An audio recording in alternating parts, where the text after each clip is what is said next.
വീരാൻകുട്ടി മാഷിന്റെ പൊള്ളുന്ന ഒരു കവിതയുണ്ട്. കാക്കച്ചി എന്നാണ് അതിന്റെ പേര്.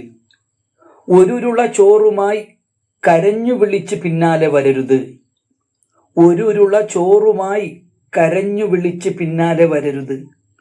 ഒരു മണി വറ്റ് നിന്റെ മുറ്റത്ത് വീണപ്പോൾ കവണ കൊണ്ട് എറിഞ്ഞതിന്റെ പാട് ഇപ്പോഴുമുണ്ട് ഉള്ളിൽ ഉണങ്ങാതെ. ഒരു മണി വറ്റ് നിന്റെ മുറ്റത്ത് വീണപ്പോൾ കവണ കൊണ്ട് എറിഞ്ഞതിന്റെ പാട് ഇപ്പോഴുമുണ്ട് ഉള്ളിൽ ഉണങ്ങാതെ. ഈ കവിത ഇന്നത്തെ കാലഘട്ടത്തിന്റെ നേർക്കെറിഞ്ഞ ഒരു കല്ലാണ്. കാക്കകൾക്ക് മാത്രമല്ല മനുഷ്യർക്കും ഇത് നന്നായി ചേരും.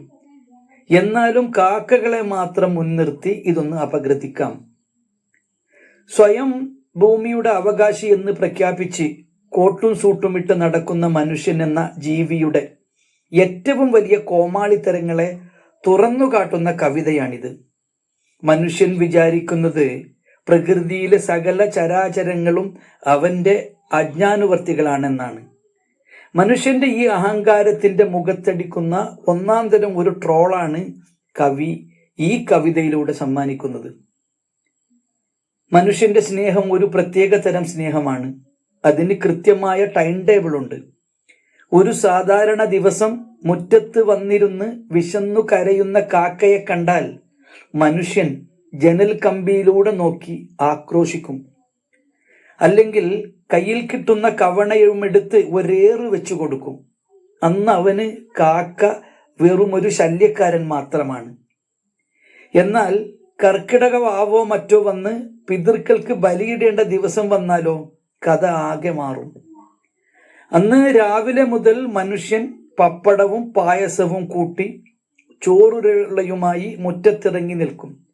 എന്നിട്ട് പാവം കാക്കയെ നോക്കി കാക്കച്ചി കാക്കച്ചി എന്ന് ഉരുകി വിളിക്കും.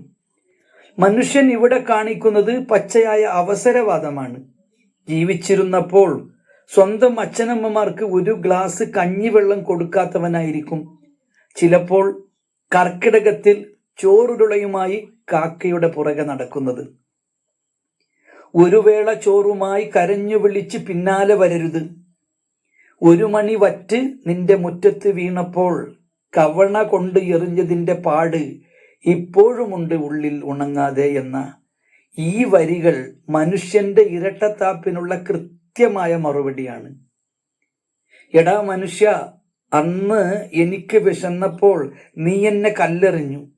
ഇന്ന് നിന്റെ അക്കൗണ്ടിൽ പുണ്യം വരാൻ വേണ്ടി നീ എന്നെ കാക്കച്ചി എന്ന് വിളിക്കുന്നോ എന്ന കാക്കയുടെ ചോദ്യം മനുഷ്യന്റെ ആത്മീയ നാടകങ്ങളെ പിച്ചിച്ചീന്തുന്നതാണ്.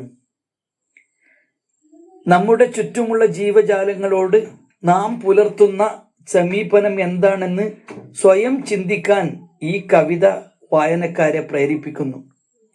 പ്രകൃതിയിലെ എല്ലാ ജീവികൾക്കും ഭൂമിയിൽ തുല്യ അവകാശമുണ്ട്. ഭൂമിയുടെ അവകാശികളിൽ വൈക്കം മുഹമ്മദ് ബഷീർ പറയുന്നുണ്ടല്ലോ, ഭൂമിയുടെ യഥാർത്ഥ അവകാശികൾ പാറ്റയും പറവയും ഇഴജന്തുക്കളും വന്യമൃഗങ്ങളുമാണെന്നൊക്കെ. നമ്മൾ ഇവിടെ അധികപ്പറ്റാണെന്ന്. അവറ്റകൾക്ക് രജിസ്റ്റർ ഓഫീസും കോടതികളും വക്കീലന്മാരൊന്നും ഇല്ലാത്തത് കൊണ്ട് ഇത്ര ഭൂമി എന്റേതാണെന്ന് തരം തിരിച്ച് സ്വന്തമാക്കാൻ ചേനപ്പന്മാർ ഇല്ലാത്തത് കൊണ്ട് വഴക്കും വക്കാണത്തിനൊന്നും പോകാതെ അവറ്റകൾ ഇവിടെ കഴിഞ്ഞുകൂടുന്നു. അവറ്റകൾക്ക് നേരെയുള്ള മനുഷ്യന്റെ അതിക്രമങ്ങൾ അതിരുകടക്കുമ്പോൾ അവ തിരിഞ്ഞു നിന്ന് കൊത്തിയെന്നു വരും. മനുഷ്യൻ എല്ലാറ്റിനെയും തൻ്റെ ആവശ്യങ്ങൾക്കായി മാത്രം ഉപയോഗിക്കുന്നു.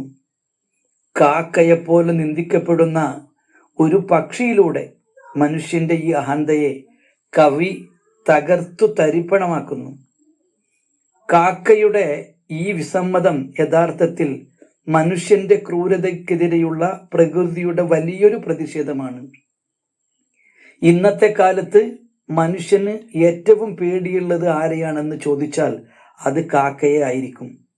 ബലിയിട്ട ചോറ് കാക്ക കൊത്തിയില്ലെങ്കിൽ മനുഷ്യന്റെ സമാധാനം പോകും. ജ്യോത്സ്യനെ കാണണം, പരിഹാരം ചെയ്യണം, പിതൃക്കൾക്ക് കോപമാണെന്ന് പറഞ്ഞ് വീട്ടിൽ വഴക്കുണ്ടാക്കണം. അതായത് മനുഷ്യന്റെ പരലോക മോക്ഷത്തിന്റെ റിസൾട്ട് പ്രഖ്യാപിക്കേണ്ട എക്സാമിനറായി കാക്ക മാറുന്ന ദിവസമാണത്. തങ്ങളെ കല്ലെറിഞ്ഞ മനുഷ്യനെ കൺമുൻപിൽ കാണുമ്പോൾ കാക്കച്ചി വിചാരിക്കുന്നുണ്ടാകും, ഇവന്മാരൊക്കെ എന്ത് ജീവികളാണ് എന്ന്. ആവശ്യമുള്ളപ്പോൾ മാത്രം കാലു പിടിക്കാൻ വരുന്ന വിചിത്ര ജന്തുക്കൾ. മനുഷ്യൻ എത്ര കരഞ്ഞു വിളിച്ചാലും കവണയേറ്റ പാട് ഉള്ളിലുള്ളത് കൊണ്ട് കാക്ക തിരിഞ്ഞു നോക്കില്ല എന്ന് പറയുന്നത് മനുഷ്യന്റെ മുഖത്തേറ്റ വലിയൊരു പ്രഹരമാണ്.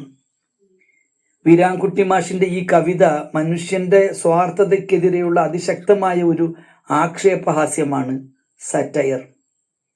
സഹജീവികളോട് കരുണ കാണിക്കേണ്ടത് നമ്മുടെ ആചാരങ്ങൾക്കോ ആവശ്യങ്ങൾക്കോ വേണ്ടിയല്ല, മറിച്ച് അതൊരു കടമയായതുകൊണ്ടാണ് എന്ന് കവി ഓർമ്മിപ്പിക്കുന്നു.